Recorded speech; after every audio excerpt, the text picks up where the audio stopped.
Hi, my name is Heidi. My name's Haley. I'm Courtney, and I placed 5 years ago. I placed just under 3 years ago. I placed my little girl for adoption 8 years ago.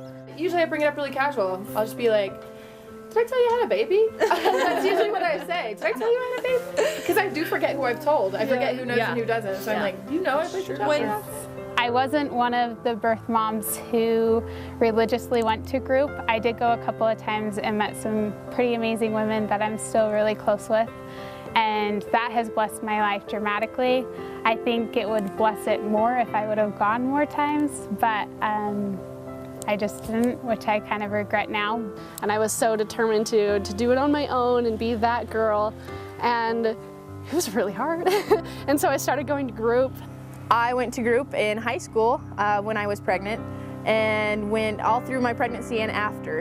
And I felt like group was an important and integral part of my healing process. When Courtney was struggling on how to tell her husband, her boyfriend at the time, about her adoption, you know, we were able to chime in, and Kirsty, when she was trying to figure out, you know, about having a child after birth, we were able to help her. And those meetings got me through some of the hardest times in my life. I had been struggling so hard. Like I am teenage pregnancy. I got pregnant outside of wedlock. Yeah, I'm another statistic. I'm the statistic, and she made it like, you know what?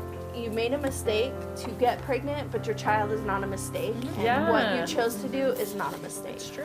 I've had such horrible experiences, like confiding in people and telling them my story of being a birth mom, and it's nice to go somewhere where you know you're not going to be judged harshly for that.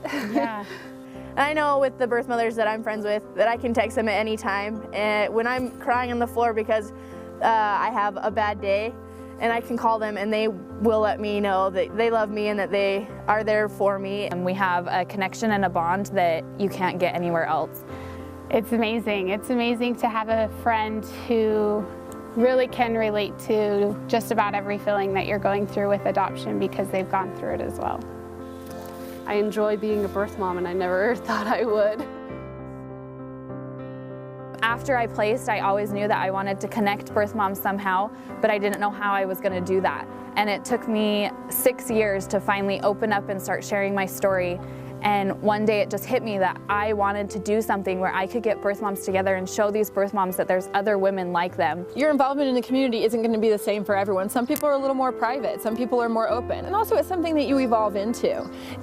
In the beginning, I wasn't near as out of the closet as I am now. I just now am getting to the point where I'm like, why am I hiding it? Like, this is me, and I'm like hiding who I am. And it's trying to get which out. is like trapping. And you're yeah. like, I feel like trapped. And so I'm just like, it's so empowering to be like, you know, that's not who I am. I'm not the person to hide like this huge dramatic event that happened in my life that changed me for the better. I have some birth mom friends who their adoption is a lot more private part of their life. They don't share it with a lot of people, and that's totally okay, that's totally acceptable.